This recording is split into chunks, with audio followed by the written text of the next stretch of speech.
Zaten robot, ben paketim. Sizin de göreviniz şefkatli olmak. Hazırlanın. Elemede kursta cehennem olacak.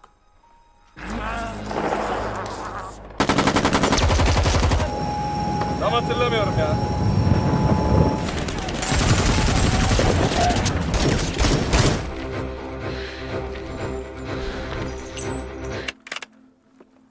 Son. Biliyorum. Sen onu bulursun.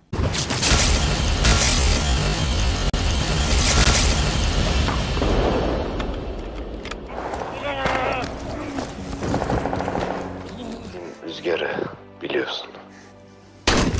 Bilmerde yatmak için.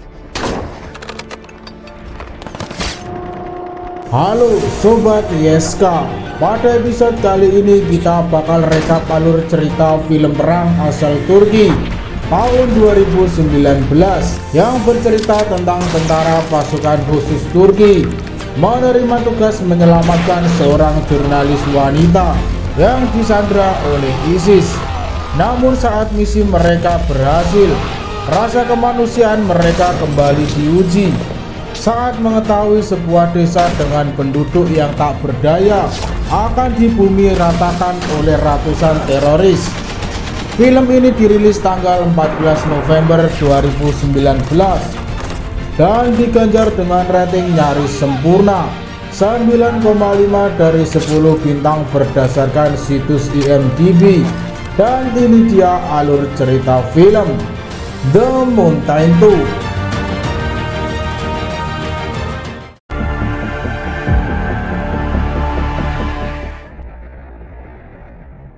Opening movie diawali dengan sebuah tempat di area terbuka. Terlihat seorang jurnalis wanita yang diketahui bernama Shahida Balaban. Shahida akan dieksekusi di depan kamera agar seluruh dunia menyaksikannya. Namun tanpa mereka sadari, pasukan khusus angkatan bersenjata Turki mengintai mereka dengan menyamar sebagai gelandangan. Dan dari jarak 800 meter terlihat sniper dan spotternya berhasil menumpas para teroris tersebut. Mereka kemudian menyelamatkan Shahida dan mengamankannya.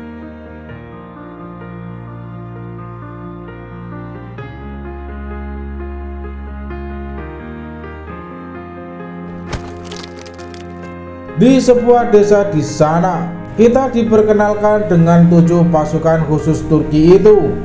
Letnan Kolonel Veselko Mosa sebagai pemimpin pasukan dan ke-6 anggotanya bernama Esref, August, Bekir, Mustafa, Baybars, dan Arif sebagai sniper. Bekir. Scene selanjutnya mereka kemudian melanjutkan perjalanan untuk menuju ke zona pendaratan helikopter yang akan menjemput mereka. Zona pendaratan berjarak 24 km ke arah barat. Di perjalanan August dan Bekir yang jalan lebih dulu sepertinya melihat sesuatu di depan mereka. Mereka kemudian melaporkan hal itu kepada Faisal. Rupanya di sana mereka menemukan jasad penduduk desa yang telah dibantai oleh teroris ISIS sekitar 3 jam yang lalu. Mereka mengeksekusi semua orang, bahkan anak-anak yang berbeda keyakinan dengan mereka. Tak lama kemudian Arif memberi laporan kepada Faisal yang memberitahunya jika para teroris berada tidak jauh di depan mereka. Para teroris itu datang ke sana untuk mengejar mereka. Scene kemudian flashback kembali ke masa lalu, di mana saat itu Letkol Faisal mengumpulkan pasukannya dan mengatakan dari 200 bintara yang terpilih mengikuti pelatihan ini, hanya 20 orang yang akan bergabung dengan tugas aktif bersamanya. Ia juga mengatakan, jika kalian mencari ketenaran, berharap yang bak pahlawan atau legenda, maka kalian berada di tempat yang salah. Tujuan kita adalah dilupakan dan tidak dikenal. Nama kita tidak akan diukir sebagai pahlawan. Sifat kita semata-mata hanya untuk melayani rakyat Turki, menjauhkan mereka dari penderitaan dan ketakutan. kita adalah pecinta kematian. Dan jika suatu hari nanti kita menghembuskan nafas terakhir kita, satu-satunya yang kita lihat adalah darah kita, dan satu-satunya yang kita dengar adalah keheningan. Namun ketahuilah, kita tidak sendiri. Semua pasukan khusus akan mati bersamamu. Kembali ke masa kini, terlihat teroris ISIS mendekat ke arah mereka. Faisal dan pasukannya yang mengintai kedatangan mereka, kemudian menghubungi tank tempur untuk menghabisi para teroris itu.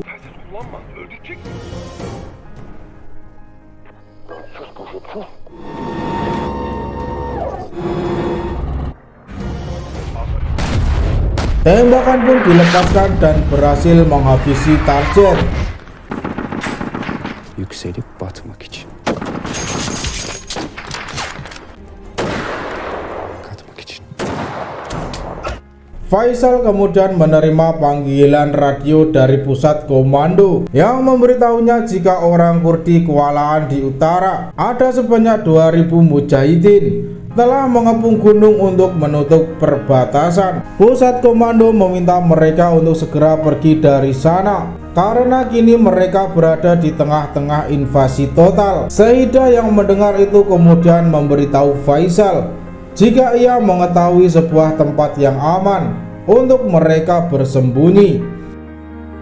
Sin kemudian flashback kembali ke masa di mana mereka menjalani masa-masa pelatihan untuk bergabung menjadi pasukan khusus Baret Merah Marun. Siang dan malam dan fisik mereka dilatih, dibentuk untuk menjadi prajurit yang tangguh, tidak mudah menyerah dan mampu bertahan hidup dalam cuaca maupun di medan yang ekstrim. Singkat cerita, mereka akhirnya tiba di tempat tujuan. Tempat itu adalah makam Raja Akadia bernama Sargon. Faisal kemudian memerintahkan August, Ashraf dan Baibars untuk memeriksa tempat itu sebelum mereka bersembunyi di sana.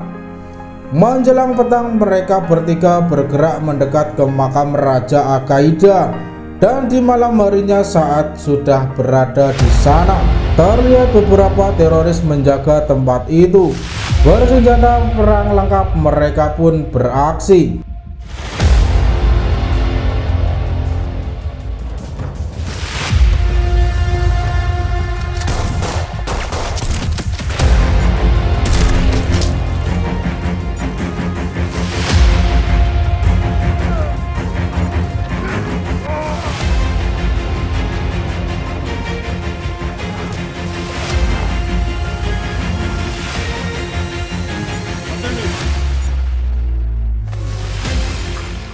Berhasil mengamankan area itu, mereka kemudian beristirahat sejenak di sana. Singkat cerita, di siang hari saat mereka melanjutkan perjalanan, Arif memberi laporan kepada Faisal.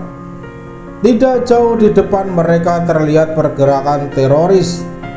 Di sana para teroris ISIS menyekap dan menyiksa satu perempuan dewasa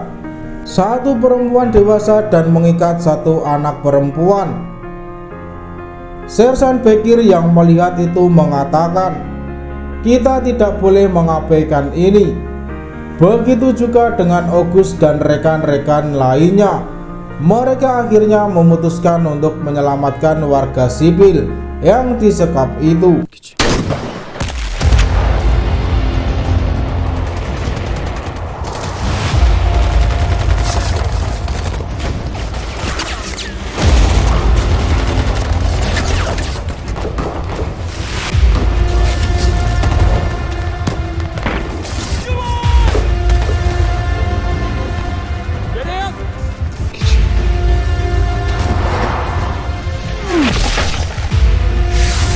Mereka akhirnya berhasil melumpuhkan semua teroris dan menyelamatkan para sandera. Pria yang mereka selamatkan itu adalah polisi militer Kurdistan Irak karena kondisinya yang terluka parah. Faisal memberinya morfin. Ia bercerita jika sebelumnya ia dan pasukannya berjumlah 80 orang Namun karena invasi ISIS semuanya terbunuh dan hanya menyisakan ia sendiri. Ia kemudian meminta Faisal untuk mengakhiri penderitaannya. Setelah itu mereka kemudian melanjutkan perjalanan dengan membawa 2 warga sipil itu bersama mereka. Tak jauh di depan mereka terlihat sebuah desa bernama Desa Cardak. Desa itu adalah desa tempat tinggal Enegul dan Nabat. Arif yang memantau desa itu memberitahu Faisal, sepertinya desa itu aman dari para teroris ISIS. Singkat cerita, di sore mereka mendekati Desa Cardak. Arif memberitahu Faisal tidak jauh dari Desa Cardak adalah zona pendaratan helikopter yang akan datang menjemput mereka besok pagi. Setelah memastikan desa itu aman, Enegul bertemu dengan ibunya. Tak lama kemudian pusat komando menghubungi mereka. Mereka diberitahu saat ini teroris telah menghancurkan tentara Irak dan Kurdi. Mereka diperintahkan untuk pergi meninggalkan tempat itu dan menuju ke zona pendaratan sebelum fajar. Mendengar itu Boran mengatakan tidak apa-apa, silakan kalian pergi tinggalkan desa ini. Namun Saidah mencegah Faisal dan mengatakan jika para teroris itu besok akan membunuh semua penduduk desa.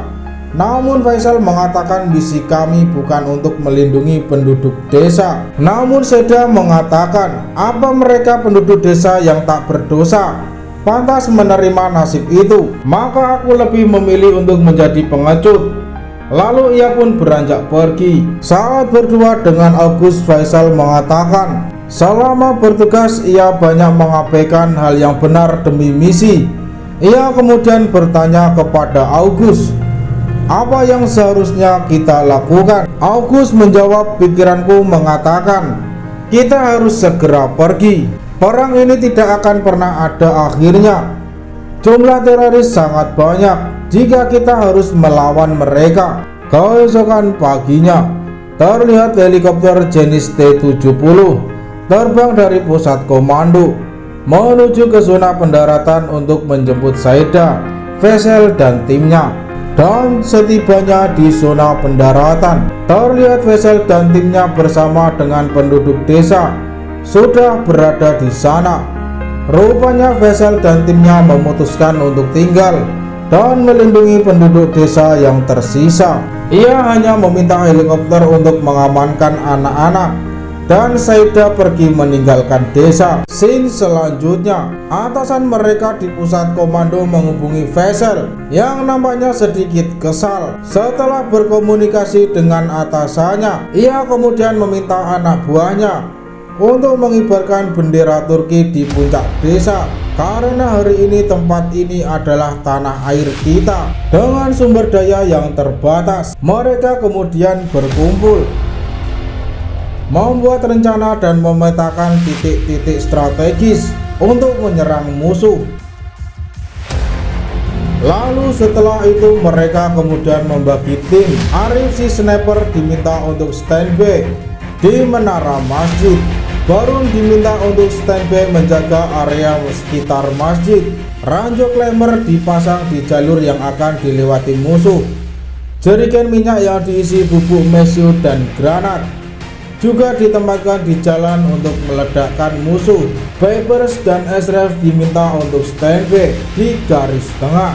Sementara Bekir, Agus, Mustafa dan Faisal akan standby di garis depan. Namun mereka membutuhkan satu orang lagi yang bertugas untuk membawa amunisi. Mendengar itu Nabat mengajukan diri untuk membantu mereka karena menurutnya pertempuran ini adalah bagian dari perjuangannya untuk melindungi desanya. Mereka kemudian menyembunyikan semua penduduk desa di gudang batu bara karena di gudang itu memiliki tempat berlindung di bawahnya. Dan setelah itu mereka kemudian berkumpul, berbincang sejenak sembari menunggu kedatangan para teroris. Dan menjelang sore saatnya pun tiba. Arif yang memantau kedatangan teroris memberitahu mereka jumlah pasukan musuh kurang lebih 200 orang, dilengkapi dengan 8 kendaraan taktis dan satu tank tempur M1 Abrams. Musuh mendekat dengan formasi 2 lajur, infanteri di depan dan formasi Saddam klasik di belakang. Mendengar itu, mereka kemudian bergerak menuju ke pos mereka masing-masing.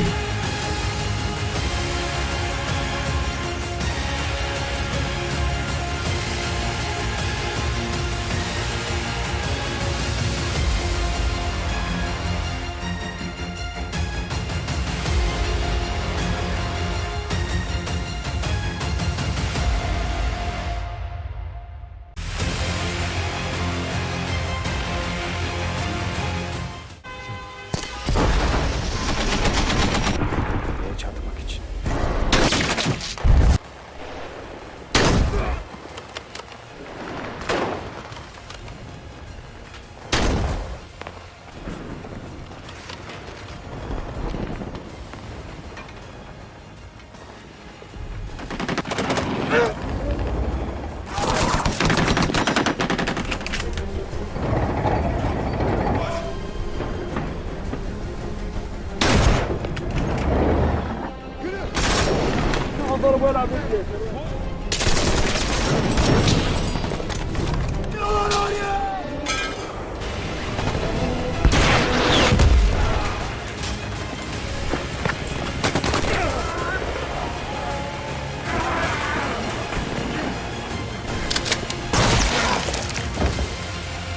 Bastım size.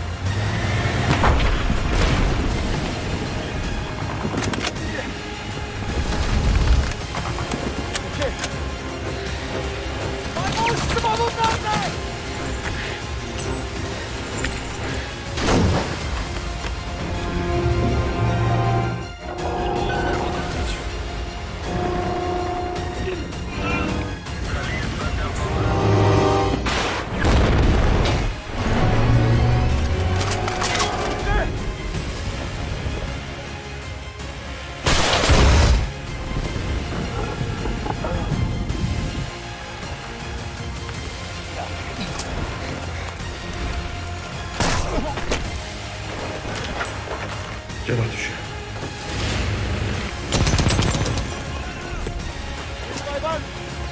Öğretmem lazım. Komutanım. Kewalahan menghadapi musuh yang harus berdatangan. Mereka yang berada di garis depan bergerak mundur ke garis tengah. Mustafa kemudian meminta Faisal juga untuk mundur, bergabung dengan yang lain.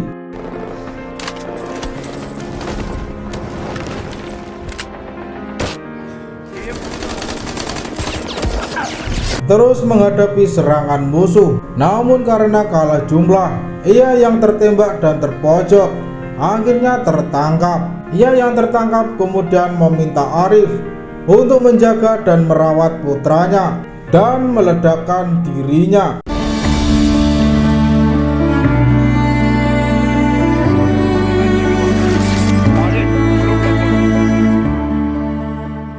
Perang teroris berlanjut. Faisal yang membawa Nawat yang terluka meminta Arif dan Esref segera mundur menuju ke benteng terakhir di gudang batu bara dengan membawa Baron yang terluka parah. Namun sayangnya saat akan pergi menuju ke benteng, Esref disniper oleh musuh. Ia yang terluka parah meminta Arif untuk menggunakan tubuhnya sebagai perisai agar Arif bisa melumpuhkan sniper musuh. Ya tentu saja Arif menolak. Namun ia memaksanya dan mengatakan, "Aku sudah pasti tidak akan selamat. Gunakan akal sehatmu." Scene kemudian flashback kembali sewaktu mereka berangkat untuk melaksanakan misi. Saat itu Baker bertanya kepada Faisal, "Mengapa kita yang harus melipat parasut teman kita saat mendarat nanti?" Faisal menjawab, "Supaya kamu ingat, tidak ada yang bertanggung jawab untuk dirinya sendiri. Kita selalu menjaga satu sama lain." Kembali ke masa kini, mereka yang sudah berada di benteng terakhir terus berhadapan dengan para teroris yang mengepung mereka, dan amunisi mereka pun menipis. Faisal kemudian mengajak Nabat untuk pergi bersembunyi. Namun Nabat menolaknya. Ia mengatakan peperangan menciptakan prajurit. Mendengar perkataan itu kembali membangkitkan semangat para pasukan lainnya, dan peperangan pun kembali berlanjut.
Di saat yang sama, helikopter yang mengangkut Seda dan anak-anak tiba di pangkalan.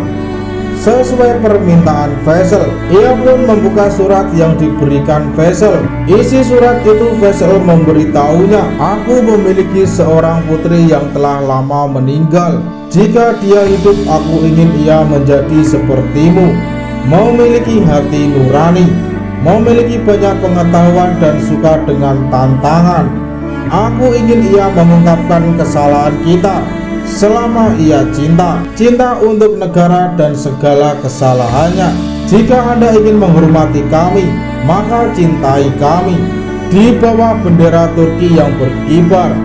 Lalu ia pun mengembuskan nafas terakhir di sana, berhasil menumpas semua teroris. Penduduk desa terlihat keluar dari tempat persembunyian. Papers kemudian menghubungi pusat komando untuk mengirim helikopter menjemput mereka. Demikian episode kali ini. Terima kasih telah menonton video ini. Salam Sobat ISK.